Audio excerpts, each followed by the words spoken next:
Yo tout le monde, c'est Little Rebeu et aujourd'hui on se retrouve pour un Little Manga un peu spécial. Pour commencer, je vais vous poser une question. Qui n'a jamais rêvé d'être un super-héros?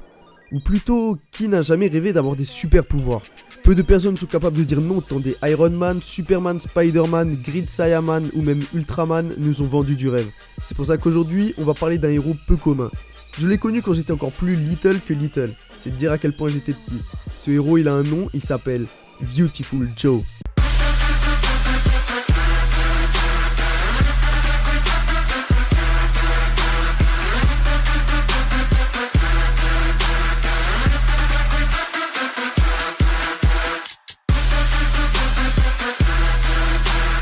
Viewtiful Joe.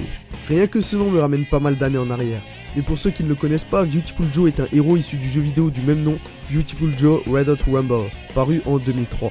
L'anime quant à lui est diffusé de septembre 2004 à octobre 2005 et compte le nombre de 51 épisodes. L'histoire quant à elle est assez simple. Joe est un cinéphile, il est accro au cinéma et à tout ce qui y touche de près ou de loin.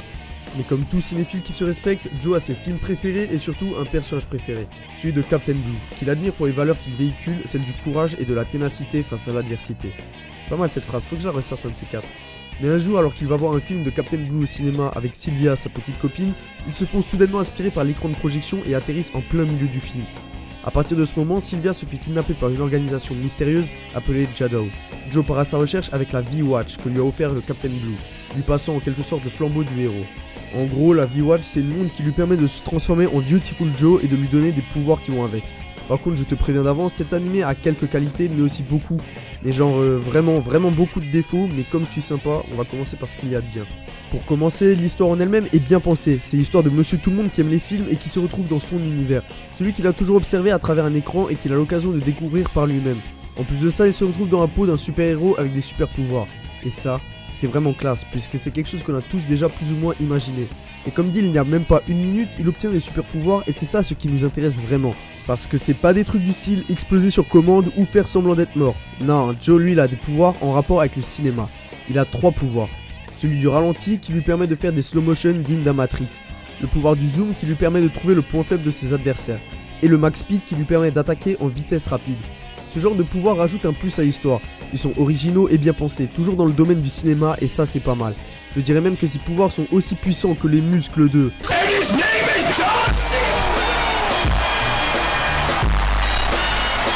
Bien sûr, comme tout héros qui se respecte, Joe possède son propre moyen de transport. Parce que prendre le bus, le métro ou le vélo, c'est pas toujours top pour un héros. Son moyen de transport, c'est la Six Machine, une fusée qui débarque quand Joe en a besoin. Et bien entendu, si Batman a Robin et Shrek a le chapeauté, Joe ne fait pas exception et a lui aussi son coéquipier qui s'appelle Captain Blue Jr., l'un des plus grands fans de Captain Blue. Avec tout l'attirail du super-héros, on peut rajouter que les OST sont vraiment dynamiques et l'humour présent dans l'anime correspond bien à ce style de musique. Les vannes s'enchaînent tout le long des épisodes et permettent de ne pas s'ennuyer après certains monologues à rallonge. Et pour ce qui est des ennemis, on remarque plusieurs clins d'œil à d'autres personnages emblématiques du cinéma. Pour commencer, il y a l'ogre vert, Hugh Davidson. C'est un monstre qui se bat toujours avec sa moto et une hache. La moto et le nom du personnage font référence à un film de Quentin Tarantino, Hell Ride. Quant à son prénom, il n'y a pas besoin d'être un génie pour comprendre d'où ça vient. Quant aux autres méchants de l'histoire, Charles III, la chauve-souris, fait référence à Dracula. Et Grand Bruce vient lui des Dents de la Mer. Son nom vient d'une figure emblématique du cinéma, Bruce Lee. Pour Alastor, il serait directement inspiré d'un caméo de Devil May Cry. Quant à lui, pas vraiment de référence, quoique... En tout cas, si tu m'as suivi jusque là, tu auras compris une chose. Viewtiful Joe répond à tous les critères du super-héros de comics et il a une histoire, des pouvoirs, un acolyte, de l'humour et ça c'est cool. Mais tous ces bons points vont vite se faire éclipser par de trop gros défauts. Alors pour commencer, on va parler du plus flagrant, les graphismes.